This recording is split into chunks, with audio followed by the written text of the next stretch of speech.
Let's turn our attention to international news now, and joining me for his thoughts on the events this week is resident senior fellow at the Australian Strategic Policy Institute, David Wroe. David, a 2-hour call between Trump and Putin. Where does it leave Ukraine? Not in a great place, Kieran.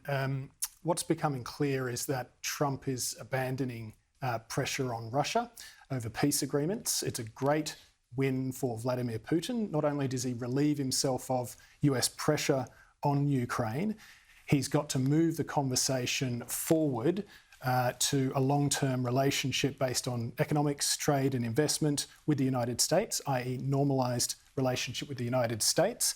And best of all, less appreciated but nonetheless consequential, he's managing to split NATO effectively. And we've seen this through the UK and EU's decision to push ahead with new sanctions on Russia, which the United States has declined to join. And on that issue, we saw the EU president speak to the Prime Minister this week, not just about trade, but about enhanced security. Do you see that as linked?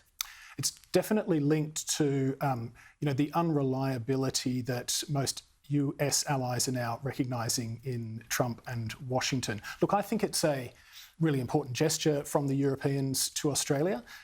Two of our close partners, Japan and South Korea, have in the last 6 months signed similar agreements with the the European Union. Look, in this time of uncertainty, especially when we're not sure which way the US is going, we need all the friends we can get. And I think this gesture from Europe is a useful one. There are reasons why it's in our favour. It doesn't really commit us to anything. I mean, anyone saying that we could get entangled in a war in Europe, I think, is incorrect. It's not a mutual security treaty. It does bring benefits to Australia.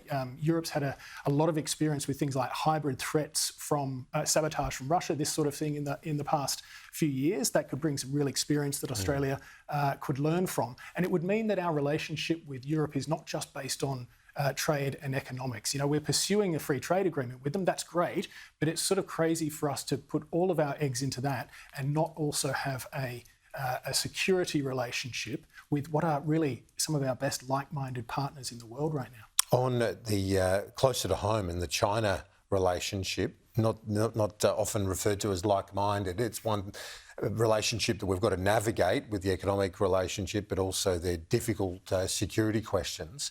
The Prime Minister looks like he's firming up plans to go there within months. Yeah. In a way, this, I suppose, isn't surprising because when he met last year with Xi Jinping, they agreed to annual leaders' meetings. Nonetheless, of course, it's always going to be interesting and get plenty of attention when one of our leaders is going to China, or for that matter, the United States. So, look, it's definitely positive. It's great to have these meetings. It's a sign that the stabilisation continues. I think what Australia needs to be careful of is that stabilisation does not become an end in itself, that we actually use the relationship to try and press some of the principles and some of the interests that we want to pursue. Remember, they are still bullying neighbours in the South China Sea. They are sending signals like the PLAN, the PLA Navy circumnavigating Australia. They are holding Young Heng Jun, an Australian citizen, in completely unfair and unreasonable circumstances in detention. So these are things that we should use the relationship to press. I completely understand that the Australian government is a slightly more difficult position now with the uncertainty over which way Trump is going to go with China, and that does constrain our options somewhat, but we still need to pursue our interests very strongly. Resident Senior Fellow at ASPI, David Wroe, thanks for your time. Thanks, Kieran.